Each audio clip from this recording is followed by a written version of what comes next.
hope you're doing awesome and that your writing's going well. I am currently in the throes of my final draft of my screenplay, and it is an emotional whirlwind. So today I thought I'd take a break and chat with you about how I create a character once I get a bit of a seed idea for them. Because for some reason, my brain doesn't react well to the standard character bios or that thing of, oh, take your character out to dinner or a crack house on the moon and have a conversation with them. And I'm like, what are we gonna talk about? I don't even know this kid yet. I already have a video up of odd little tips and tricks for character development, and it has things like the importance of giving them interesting character flaws that build tension and become obstacles that they must learn from and overcome. Also the importance of giving them juicy secrets for them to reveal. Things like that. I'll link it in the description. As always, what I say here is not law. I am not Neil Gaiman. Yes, I will have my bachelor's degree in creative writing in a matter of months,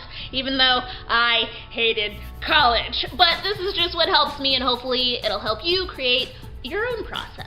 I learned this first one from Guillermo del Toro when he was talking about his writing process for The Shape of Water, and let me tell you, it has changed the game. So number one is the family tree. So write your character's grandparents' entire life history, the parents' entire life history, and then what happened to the character all the way up until the audience meets them. Now I know saying that sounds like a slog and something that you don't want to do. However, we are only writing down the essentials, the highlights, what changed and shaped them as humans. With the grandparents and parents, how did their upbringing affect the way that they show or don't show emotions? Did they grow up in a household where if they're angry, they're breaking things and hitting each other, so now the character does that too because that's all they've ever known? Or are they so traumatized from that physical abuse of power that now they only use their words when they're angry? Or maybe now they only use their words when they're angry, but those words border on verbal abuse, and now their kid is really drawn in because of it. Maybe they lock themselves away, or they cut people off, or they're really passive aggressive, or they want revenge. How people act when they're angry says a lot about them. Something else to explore is affection. So how do they show affection versus how was affection or lack thereof shown in their household? Did they grow up with lots of hugs and kisses and verbal affirmations? I grew up in a household where we only hugged if it was a holiday, maybe if it was our birthday, or if we just haven't seen each other in a long time, which my friends think is super weird, and it has taken me a long time to adjust to them because they love hugging. They are very touchy people. Did the parents do the thing where after a nasty fight they demanded a hug from the main character or a kiss on the cheek whether they wanted to or not? How did this affect their capacity for intimacy and the ways in which they went about finding a partner? Everything stems from something, folks. Parents or guardians set up how we view the world. They let us know what is appropriate and what is not. They let us know how we are allowed to be treated and what love looks like, whether it's healthy or not. That's that character's normal. I love this exercise. I don't use it for every project. Like Truth Weekend didn't need it, but it definitely got my psychological thriller off the ground. So pick and choose, pick and choose. Number two, another way to give your character a distinct personality, or just to learn about that distinct personality, is to figure out what is in their current and or childhood bedroom. In a bedroom, we can figure out the different phases of interest that they've had, what hobbies they like. It's more than just if they're tidy or messy, or if they say words like tidy instead of just clean or organized. It's little gems like obscure films from the 40s about time travel that they know are trash but they love anyway, or books on anatomy and disfigurement with little colorful tabs sticking out the sides, or maybe an entire shelf dedicated to self-care because they get stressed out really easily. One wall is an entire Van Gogh painting. In the Truth Weekend screenplay, Sky's room looks like a gothic acid trip with these navy walls and tie-dye tapestries, but if you look closer, it actually shows us how much of a dork she is.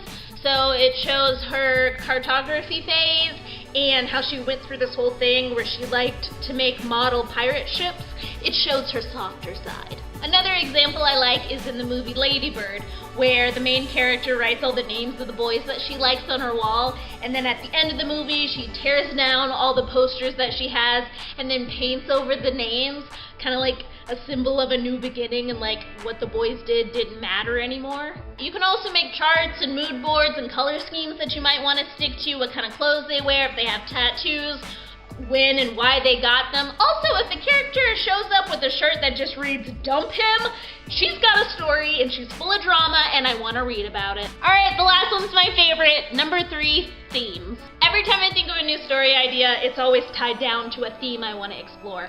So the fear of failure, having to grow up too soon, the obsession with constantly being happy, the obsession with youth, the desire to numb yourself. Basically, there's some issues that I've been wrestling with that I need to hammer out. There's something that I need to say, and what better way than through my characters. So once I have my themes, I try to figure out the different viewpoints of these issues and then the different ways it can manifest in each character. And sometimes each character gets their own theme. This gives you goals, mental and physical obstacles, and gives you built-in personality traits. Once I figured this out, it made it so much easier to write my characters and get to know them when you have these built-in issues and distinct idiosyncrasies that you need to tackle. So if you have a theme exploring the approval of outside forces, maybe one character struggles with perfection and the other character struggles with setting boundaries and self-control and not being able to realize when they're being manipulated or when there's coercion involved with making decisions.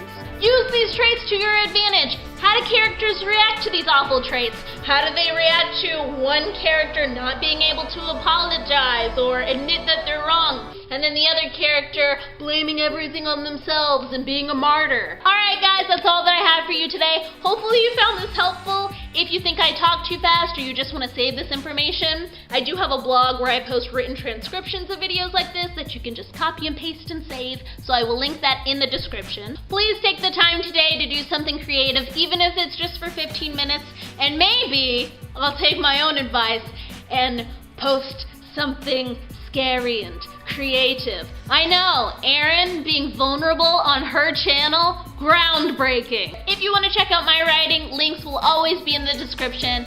I appreciate you. Go drink some water, and I will see all of you lovely people in my next video. Bye!